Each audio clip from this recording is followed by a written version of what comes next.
What if everything you were taught about life and death was deliberately incomplete? What if powerful institutions erased the most liberating spiritual truth humanity ever knew because it threatened their control? Right now, you're about to discover why ancient wisdom was buried, why millions of souls forgot their infinite nature, and how Buddhism, Hinduism, Spiritism, and even early Christianity held keys that were stolen from you. Once you see this, there's no going back. Your spiritual awakening starts now. What if your soul has lived 1,000 lives before this one? Close your eyes for a second and ask yourself, have you ever met someone and felt like you've known them forever? Ever visited a place for the first time but somehow remembered it? Ever had skills that seemed to come from nowhere, like your hands already knew what to do? That's not coincidence. That's soul memory bleeding through the veil. And every major spiritual tradition on earth knew this truth, until some decided to hide it.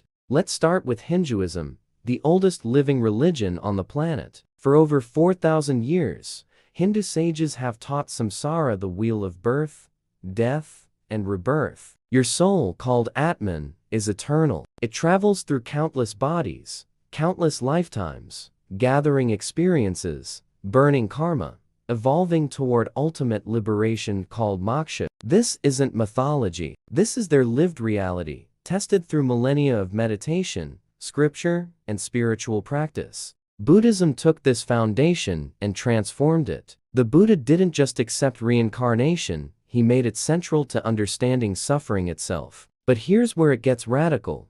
Buddhism teaches there's no permanent self, no fixed soul. What reincarnates is a stream of consciousness, like a flame passing from candle to candle. Same fire, different form. The goal? Escape the wheel entirely through nirvana, the extinction of craving and illusion. Now here's what shocks people. Early Christianity taught reincarnation too. Church fathers like Origen openly discussed the pre-existence of souls and their journey through multiple lives. But in 553 AD, the Second Council of Constantinople condemned these teachings. Why? Because reincarnation empowers individuals. It removes fear. If you have infinite chances to evolve, why fear eternal hell? Why give total obedience to religious authorities promising one-time salvation? The Church chose control over truth. They erased reincarnation from doctrine, branded it heresy, and hunted anyone who dared speak of it. But you can't kill truth, you can only bury it. And buried truths always resurface. Right now, take 3 deep breaths. Ask your soul, where have I been before this? Don't force an answer, just listen. How Spiritism brought forbidden knowledge back from the dead. Fast forward to 1857. France. An educator named Allan Kardec starts investigating strange phenomena, tables moving,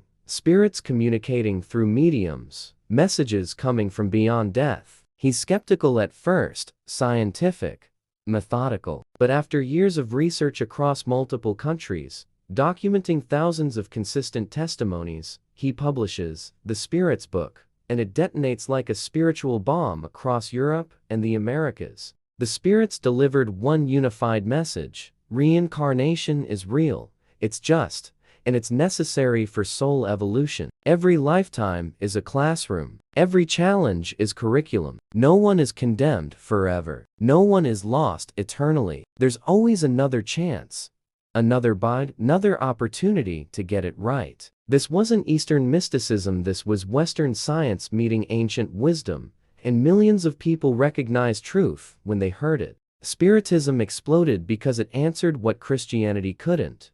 Why are we born into different circumstances? Why does one child suffer while another thrives? Why do good people face tragedy while cruel people prosper? The answer: karma and reincarnation. We're living the consequences of past actions and creating the conditions for future lives. It's not punishment, it's education. It's divine justice playing out across multiple incarnations. But the Catholic Church went ballistic. The Vatican condemned Spiritism, banned the books, excommunicated followers. Because Spiritism did exactly what they feared. It gave people direct access to spiritual truth without needing priests, sacraments, or institutional approval. The dead were teaching the living, and the living were waking up. Meanwhile, Hinduism and Buddhism had been teaching this all along. The Bhagavad Gita says the soul is never born and never dies, it simply changes bodies like we change clothes. Buddhist texts describe detailed memories of past lives, techniques for accessing them, warnings about attachment to previous identities. This wasn't fringe belief, this was core doctrine, lived reality, tested over thousands of years. So why did the West reject what the East embraced? Simple. Power. Reincarnation dismantles religious fear-mongering. It makes salvation a personal journey, not an institutional transaction, and that's terrifying to anyone profiting from spiritual gatekeeping. Think about your life right now. Those unexplainable talents? Those irrational fears? Those instant connections or instant repulsions with certain people? What if they're not random? What if your soul is trying to tell you something? Grab a journal today. Write without thinking. In another life, I was, and let whatever comes flow onto the page. Don't judge it. Just witness. Why? Buddhism shows you how to escape the trap forever. Here's what most people miss about Buddhism.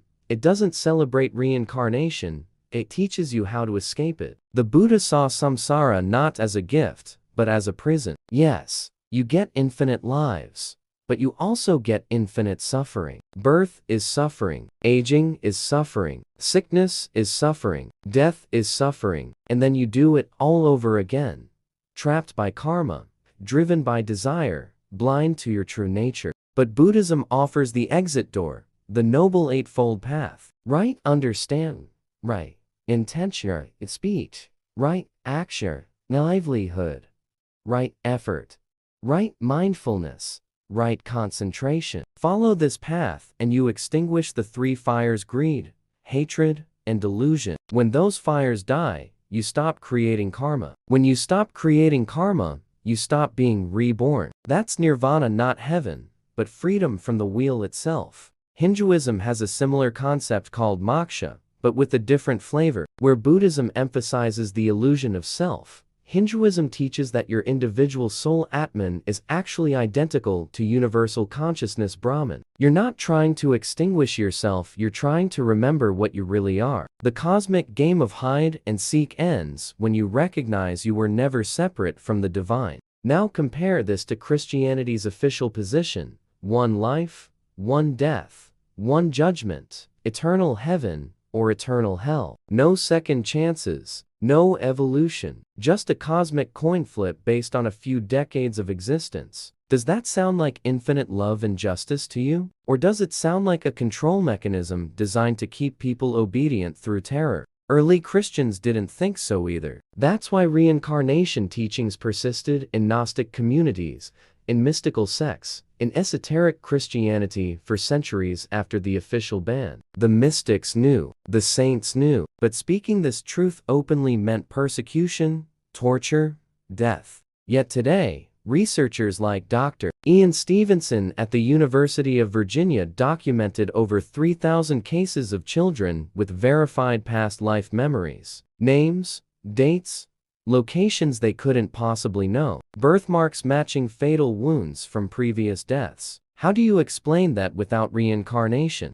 You don't. You either accept the evidence or keep your eyes closed because the truth is too uncomfortable. Think right now. What patterns keep repeating in your life? What lessons keep showing up until you finally learn them? What if those aren't random? What if your soul has been trying to teach you the same thing across multiple lifetimes, and this is finally your chance to break through? Drop "awaken" in the comments. Tell me, do you believe you've lived before? If this is resonating with your soul, hit that like button and subscribe, because we're going even deeper into truths that will transform everything you thought you knew. How to unlock your past lives, starting right now. Here's the question that changes everything.